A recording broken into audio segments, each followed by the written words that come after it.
महालेखाकार ने अपने प्रतिवेदन में यह लिखा है 71,000 करोड़, एक जगह 9,000 करोड़, तो दोनों के जोड़ को होता है 80,000 करोड़ रुपया का गबन हुआ है।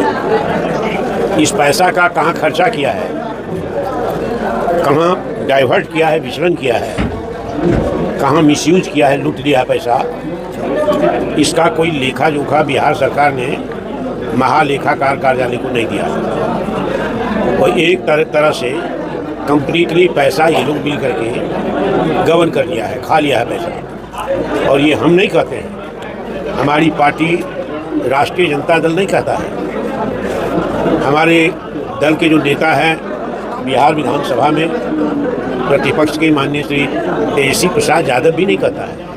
तेजस्वी प्रसाद यादव ने तो सिर्फ उद्भेदन किया, सीएजी का रिपोर्ट जब आ गया उसके बाद, बल्कि स्वयं महालेखाकार ने अपने प्रतिवेदन में लिखा है कि जिस तरह से हिसाब नहीं मिला है उससे ऐसा लगता है या तो दुर्विनियोग हुआ है, या विचलन हुआ है, या पैसा का गबन हुआ है। ये रिपोर्ट में लिखा हुआ है और सरकार इस पर चुप बैठी हुई है।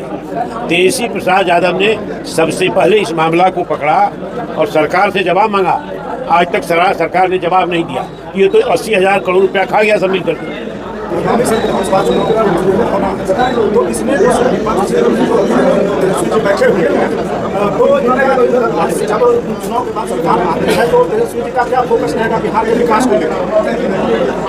देखिए, बिहार के विकास के लिए तेजस्वी जी का और राष्ट्रीय जनता दल का दृष्टिकोण बहुत साफ है। पहले भी उन्होंने कहा है कि बिहार की समस्या नंबर 1 सबसे बड़ी कानून और व्यवस्था है, दूसरी बेरोजगारी है, नौजवान दर दर भटक रहे हैं, काम नहीं मिल रहा, नौकरी नहीं मिल रही है, तीसरा महंगाई है, आसमान छूती महंगाई है, आज कुछ कल कुछ, हर चीज़ में, हर एक सेक्टर में महंगाई है, चौथा भ्रष्टाचार है, पांचवा विधि व्यवस्था है सबसे बड़ा, छठा बिहार में तरक्की नहीं रही इसलिए पलायन है, और सातवां कि बिहार का जो चौमुखी विकास होना चाहिए था वो चौमुखी विकास नहीं हो रहा है। सरकार कहती है कि हिंदुस्तान में जितने राज्य हैं, प्रोविंस है, उसमें जो विकास दर है वो विकास दर से बिहार सबसे ज़्यादा ऊपर है। 11-11.5% हमारा विकास दर है। जो 11.5% विकास दर है, तो ये कैपिटल का फॉर्मेशन होना चाहिए, पूंजी का सृजन होना चाहिए।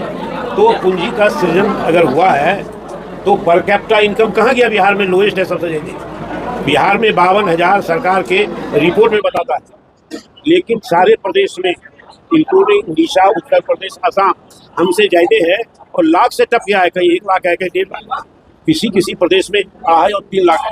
हम 52 में लगे हुए हैं। कैपिटल फॉर्मेशन हुआ और 11% विकास दर है सभी राज्यों के मुकाबले ज़्यादा, तो वो पैसा कहाँ गया?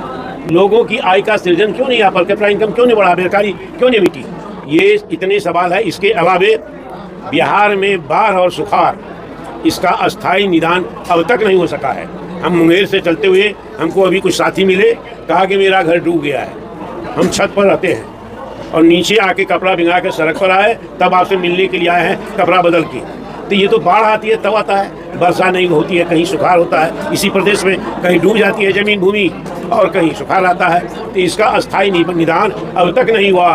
बीजेपी का नारा था और जेडीयू का नारा था कि हर हाथ को काम देंगे, हर खेत को पानी देंगे। तो ये पाखंड साबित हुआ, झूठ साबित हुआ, धोखा साबित हुआ। तो ये सारे चीज़ें हमारी पार्टी का टारगेट है कि हम करेंगे। तेजस्वी जी का लक्ष्य है जो हम करेंगे। सर, 2019 में आपने पार्टी को छोड़ दिया था, फिर से 2025 में आए, आप विचारधारा की जीत हुई या राजनीति में हुई? देखिए, विचारधारा सबसे प्रबल है, दृष्टिकोण सबसे प्रबल है। सामाजिक न्याय हमारी लड़ाई में, हमारी पार्टी की लड़ाई में, कर्पूरी ठाकुर लालू प्रसाद यादव की लड़ाई में सामाजिक न्याय सबसे अव्वल है, प्रमुख है। कि जो सदियों से दबा हुआ रहा, जिसका मन से जो गरीब है, पेट से गरीब है, उसका उत्थान होना चाहिए, उसके मुंह में बोली होनी चाहिए। ये लड़ाई जनता दल यूं गरीबों की पार्टी नहीं है, ये मेरा एहसास है। गरीबों की जुबान बोलती है, लेकिन इसके इर्द गिर्द जो मुख्यमंत्री है, जो सामंतियों का हथकंडा है गरीबों को सताने के लिए, उसके मुंह में बोली है गरीबों का और काम है बड़े लोगों का, अमीरों का, सामंतों का। सर आपकी सरकार बनने के बाद पार्टी का क्या होगा? अब सवाल ये है कि तेज प्रताप के बारे में आपका टारगेट हो सकता है, हमारा कोई टारगेट नहीं, हमारी पार्टी का कोई नहीं है, इसीलिए तेज प्रताप के मामले में मैं कोई कमेंट नहीं दे सकता। सर क्या आपकी सरकार बनने के बाद जितने भी घोटाले उसकी जांच होगी? बिल्कुल होगी, इस पर जांच होगी और जो दोषी होगा उसके खिलाफ कार्रवाई होगी, अगर हमारी सरकार बनती है तो।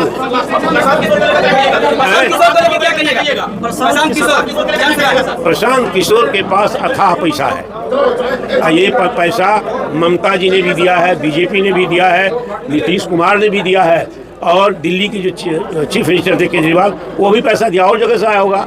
तो पैसा तो अथाह है, पैसा पर भीड़ जुटाता है, पैसा पर इंटरव्यू दिलवाता है, लेकिन है वो बीजेपी का आदमी, बीजेपी का आदमी। और